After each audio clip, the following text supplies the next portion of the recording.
जब हम किसी बात को लेकर बेहद परेशान होते हैं तो हमारा मन उस परेशानी में इतना अधिक डूब जाता है कि हमें अन्य कोई रास्ता नज़र ही नहीं आता। पर जो ऐसी विषम परिस्थिति में भी अपना संबल बनाए रखता है और असंभव को संभव कर दिखाता है, वही अन्य लोगों के लिए आदर्श बन जाता है। मनुष्य की दृढ़ इच्छा शक्ति, मजबूत इरादे व आत्मविश्वास उसकी शारीरिक अपंगता को भी परास्त करने में सक्षम है। हेलन केलर एक ऐसी ही महिला थी जिन्होंने अपनी शारीरिक बाधाओं को पार कर सफलता की अनूठी मिसाल कायम की।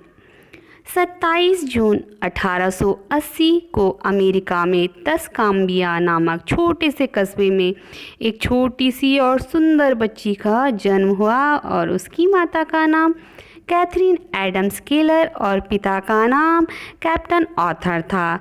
पिता एक साप्ताहिक अखबार के संपादक थे। अपने जन्म के समय हेलन केलर एक स्वस्थ बच्ची थी, लेकिन जब वे 19 माह की थी तो एक बार उन्हें बहुत तेज बुखार हुआ। बुखार होने के कुछ ही दिनों के भीतर हेलन की मां ने महसूस किया कि उनकी बेटी को घंटी बजने या उसके चेहरे के आगे हाथ हिलाने पर कोई प्रतिक्रिया ही नहीं दे पा रही थी। बुखार ने बच्ची को दृष्टिहीन तथा बधिर बना दिया था। बेटी की यह स्थिति माता पिता से देखी ही नहीं जाती थी।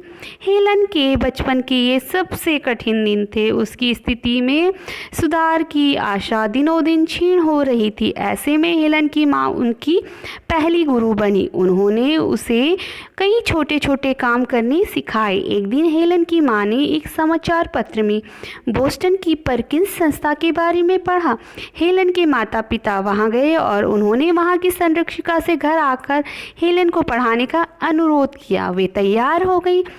एनी सुलिवन एक ऐसी गुरु थी जिन्होंने प्रेम, धैर्य व लगन का परिचय देते हुए न केवल हेलन को प्रशिक्षित किया अपितु उसकी अंधकारमय जिंदगी में उमंग व उत्साह का संचार भी किया।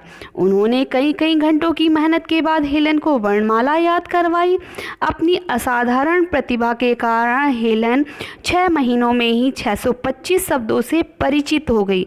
हेलन की असाधारण संकल्प शक्ति व कठिन अभ्यास के द्वारा उन्होंने लैटिन, फ्रेंच और जर्मन भाषा का अभ्यास किया।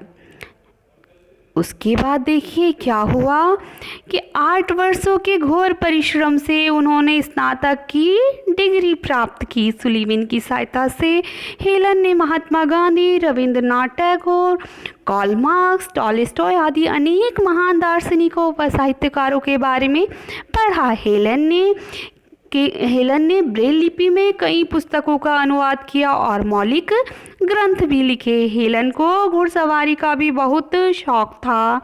एक बार हेलन केलर ने एक चाय पार्टी का आयोजन किया। उन्होंने वहां उपस्थित लोगों को विकलांग मनुष्यों की मदद करने के बारे में समझाया। उनके समझाते ही कुछ ही देर में हजारों डॉलर एकत्रित हो गए।